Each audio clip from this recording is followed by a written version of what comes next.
Just another beautiful night in Colorado. So, today we're going to be doing something a little bit different. The weather is finally starting to warm up, so I thought maybe we could go night fishing for walleye and catfish. This is my first time night fishing, but from what I've heard, you can catch some really big fish off the shore at night. I'm going to be using some rabbit organs for catfish, and I'm also going to be using some anise scented jigs for walleye. My friends should be meeting me here shortly. So we still don't have an exact spot where we want to fish, but it's still fairly early in the night, so we're going to do a little bit of scouting before we start fishing. Colorado might be better known for trout and fly rods, but when the sun goes down, that's when the real fun begins. Catfish and walleye come alive in the dark, cruising close to the shore where the water is a bit warmer and the bait fish are hiding. If you know what you're doing, you can have some of the best fishing of the season while everyone else is asleep in their tents. For catfish, I usually stick to stink bait, chicken liver, or cut bait. Anything smelly enough to get their attention, I cast out from the bank, get comfortable in a chair with a headlamp strapped on, and wait for that rod tip to twitch. There's no mistaking a catfish bite. It's not subtle. They yank like they mean it. And once you're hooked up, you better hope you've got strong line and a good drag system, because some of those flatheads and channels can put up a real fight. Walleye are a little sneakier. They like to hang just off the drop-offs or around rocky points. I've had the most luck using jerk baits or paddle tail swim baits, worked slow along the bottom. Sometimes I'll even toss out a live minnow under a slip bobber and just let it drift. They hit hard and fight with a kind of quick, darting energy, plus they're one of the best tasting fish in the state, so it's always worth the extra effort to land a few keepers. We found a floating house with a dock attached to it, so we're probably going to fish near that dock. We met another fisherman that primarily fishes for walleye at night out here. He recommended that we stay away from all the coves where the house with the dock is, but we saw a lot of fish splashing in that area, so we're going to go ahead and fish there anyways, and if it doesn't work out over there, we'll try some of the other spots that he recommended. Back in the 1950s and 60s, the Arkansas River Valley was growing, and people in southern Colorado were running into a problem.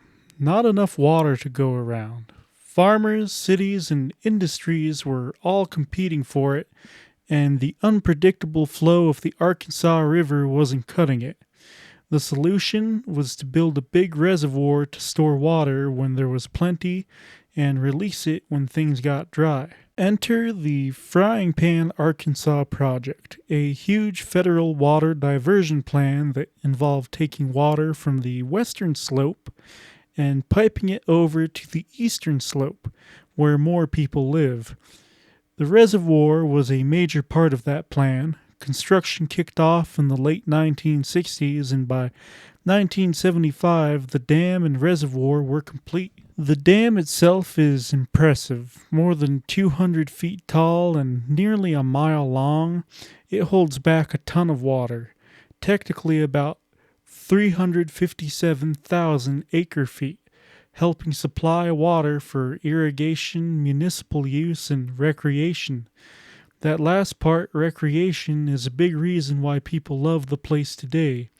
What started as a practical project to solve water issues turned into one of Colorado's most popular spots for fishing, boating, camping, and just soaking in the sun. Over the years, the area around the lake has grown too. Boat ramps were built, trails were added, and the shoreline turned into a favorite weekend escape. Local anglers will tell you that it's one of the best places to catch walleye, bass, catfish, and even trout. And thanks to the big dam, it has a more stable water supply than many other parts of the state. We didn't have any luck in that spot, so we moved to the recommended spot. So now we're at a place called the Old Boat Ramp. I'll cast out my catfishing line and start jigging here in just a minute. Catfish are nighttime feeders by nature, and when the sun dips below the horizon, they come out of their deeper daytime haunts and start cruising the shallows looking for an easy meal. That's when the action really starts, and the best part, you don't need a boat, a ton of gear, or a degree in marine biology to get in on it. Just find a good spot along the bank, throw out some smelly bait, and let the waiting game begin. Speaking of bait, the stinkier the better. Catfish rely heavily on their sense of smell, so if it smells awful to you, they probably think it's delicious. Chicken, liver, cut bait, shrimp soaked in garlic, stink bait, hot dogs, you name it. I've even heard of folks using soap, yes, actual bars of soap. It's weird, but hey, if it works, it works. When it comes to gear, keep it simple: a sturdy rod, a spinning or bait casting reel with good line, 20 to 30 pound test if you're chasing big ones, and a few circle hooks and some sinkers will get the job done. Don't forget a rod holder or a stick to prop it up. You don't want your whole setup flying into the water when a big channel cat decides it's dinner time. I actually have a spring-loaded trap. The hits usually start slow with a little tap tap tug, and then boom, the rod bends and the drag starts humming. We didn't have any luck night fishing, but now that it's early morning, we're starting to get bites.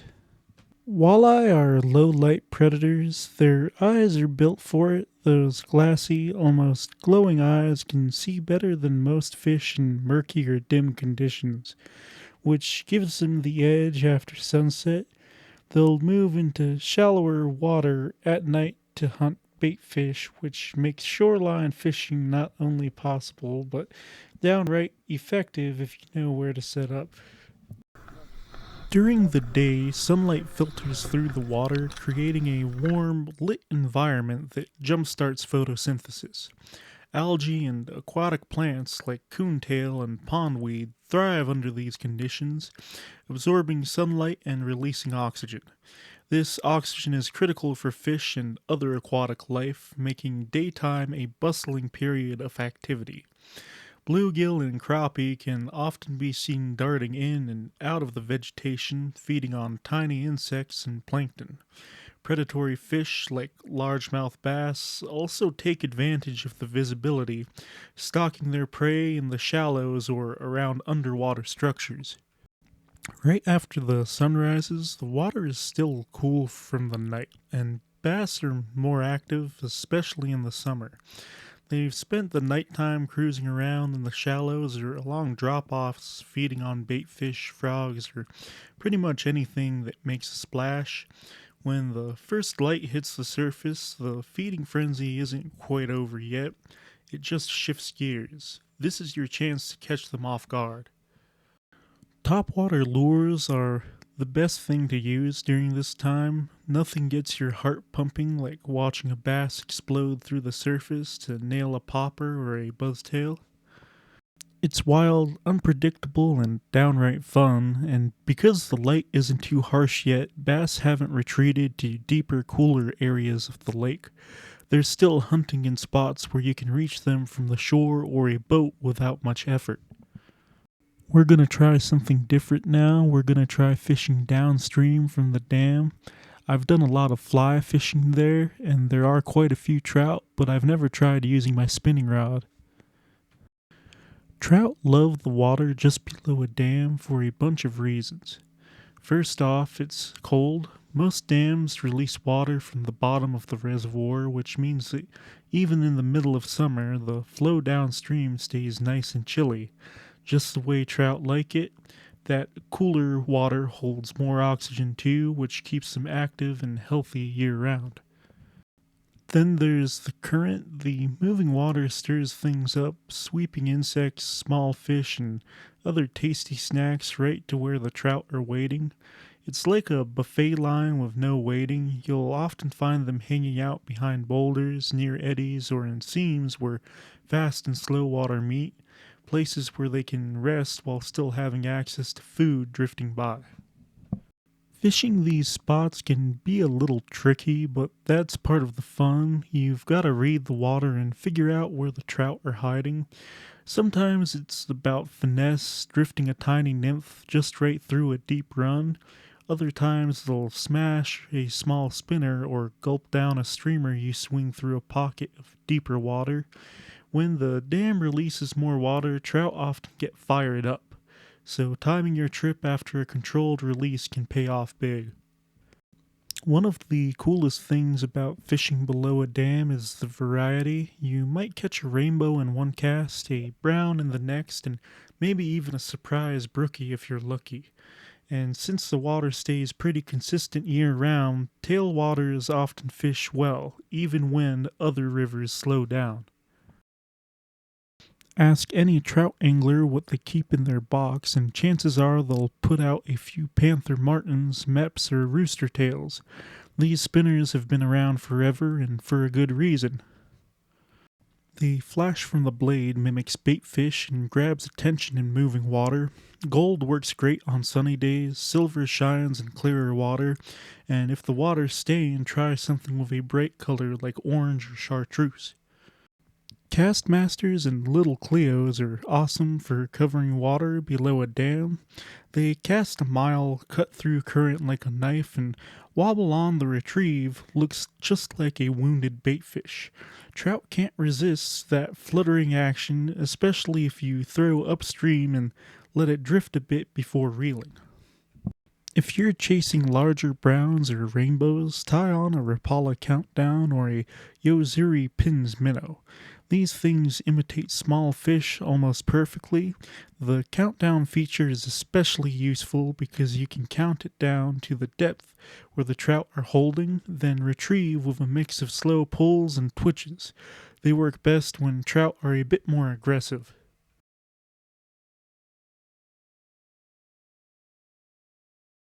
I ended up getting another bite in the same exact pool, and it feels like something really big, like a 3 or 4 pound trout, but he ended up spitting out the lure, so we'll never know what he was.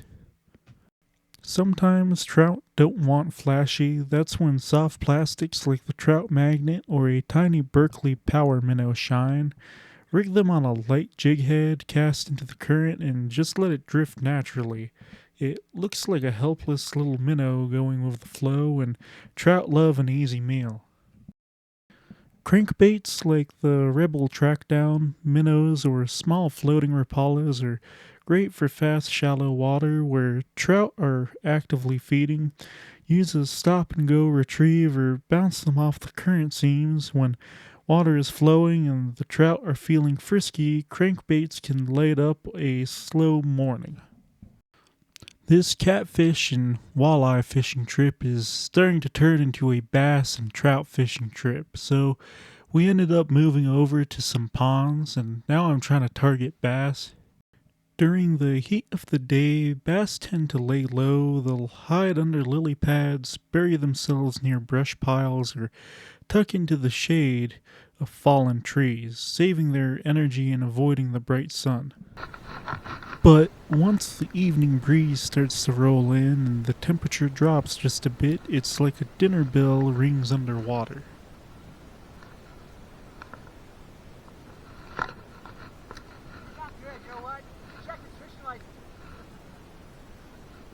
Hey, can you check him if you don't have it on him? You forgot it, dumbass. What a dumbass, right? Colorado Springs. It's only half my brother.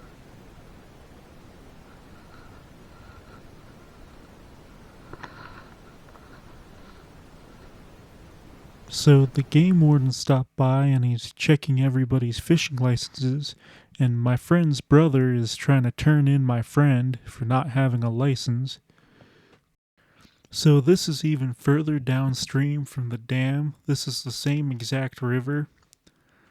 I've done a lot of fly fishing in here, just not a lot of rod and reel.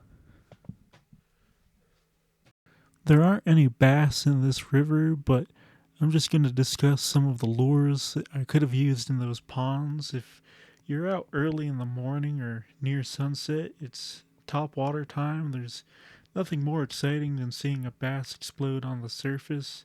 Poppers, frogs, buzzbaits, and walking baits like the classic Zara spook are great picks.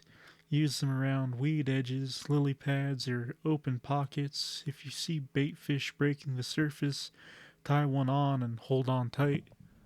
Spinner baits and chatter baits. When the water is a little stained or the wind is blowing, bass rely more on their lateral line to feel movement. That's where spinner baits and chatter baits come in. They throw off flash and vibration that bass can't resist. These lures are super versatile. Burn them through open water, slow roll them past structure, or even bump them off cover. If you're going after something really big, tie on a jig. They imitate crawfish and small bait fish and are perfect for flipping into heavy cover or dragging along the bottom. Add a trailer like a chunk or a craw, and you've got a meal no bass wants to pass up. Alright, well, I'm gonna leave after sunset, so I'll see you guys next time.